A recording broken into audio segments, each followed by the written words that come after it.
na itong si Sara Duterte ay nagrereklamo dahil wala na siyang pera na pampalibing. Alright, welcome back to my YouTube channel. I'm Andy's Vlog. Nako, ito mga kaibigan, napakainit na naman ng ating tatalakayin. Matindi. Sara Duterte, wala ng pampalibing. Nako po, anong nangyari? Ay usapang libing muna tayo, mga kaibigan. Ipahintulot to, ako po humihingi ng pumanhin sa mga usapang libing na ililibing na po, mga kaibigan. Ito po ay pawang pagtatalakay lang ho, nirerespeto po natin ang mga ililibing, mga kaibigan. But data po at sa puntong ito, hindi po natin maiwasan na magbigay ng anumang komentaryo, public opinion, dahil mayroon po tayong batayan na itong si Sara Duterte ay walang pampalibing. Nako po, ay matindi ito, mga kaibigan. Kaya kapag mayroon po kayong pagkakataon, inaanyayahan ko po kayong huwag kaligtaan patapusin, panoorin ang vlog na ito. At nang sa ganon, lubos po nating maunawaan. Isang like ho sa video na ito at pakasubscribe na din, mga kaibigan. Nako, ay napakaraming mainit na issue ho. Ang dapat natin bigyan ng daan, ba't siningit po natin ito? Itong usapang pagpapalibing ay halos magmakaawa na ho. Itong si Sara Duterte, dahil wala na hong pera, wala na hong pampalibing. At sino ang ililibing, mga kaibigan?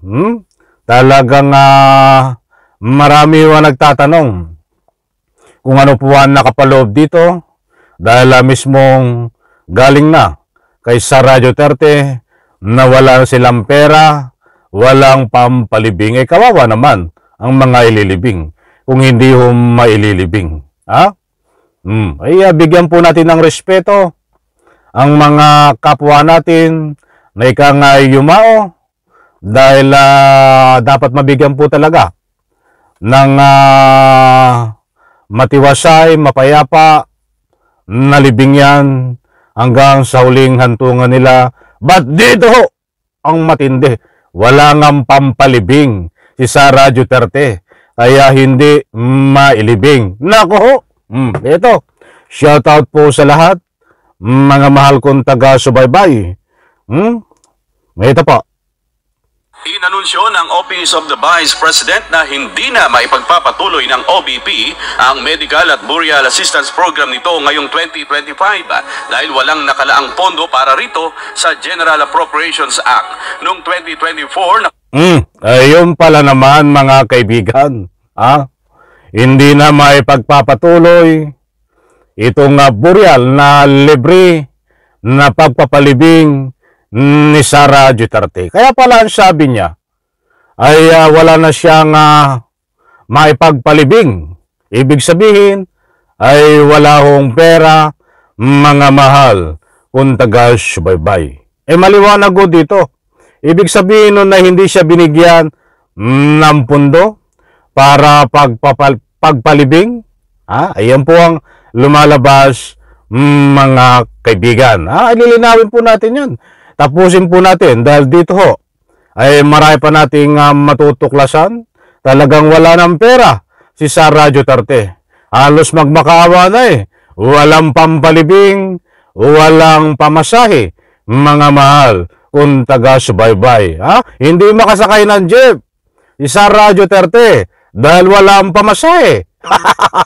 Anak ng katakot-takot. Eto pa. Nakapagbigay ang programa ng higit 822 million pesos sa 187,028 na benepisyaryo. Dahil sa malaking bawas sa budget ng OBP, apektado rin ang ilang proyekto ng opisina tulad ng libreng sakay at financial assistance sa satellite offices nito. Ayan po, mga kaibigan, shout out UNTV. Ipahintulot po ang paggamit ng inyong video clips. Maliwanag po, mga kaibigan, nandiyan po ang matibay na ebidensya na itong si Sara Duterte ay nagrereklamo dahil wala na siyang pera na pampalibing, mga kaibigan, at wala na rin siyang pamasahe. Ay nagmamakaawa na ho kung magbabatayo tayo sa kanyang ika nga po ay inilabas coming from the Vice President na balita. Nako ho, mga kaibigan, ay hindi ho ito naubusan na ng anumang reklamo. Itong si Sara Duterte.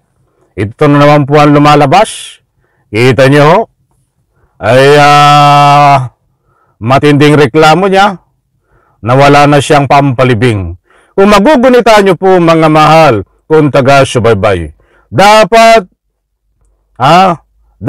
ang isang tao ay importante ang palabra de honor or may isang salita, lalo't lalo na kung ikaw ay hinalal ng taong bayan. Ay kahit hindi halal ng taong bayan, kahit hindi ka vice presidente, kahit ako ordinaryong tao, kailangan ko ang palabra de honor, meaning dapat mayroong isang salita at mayroong paninindigan, di ba? And connection, bakit ko po nasabi yun?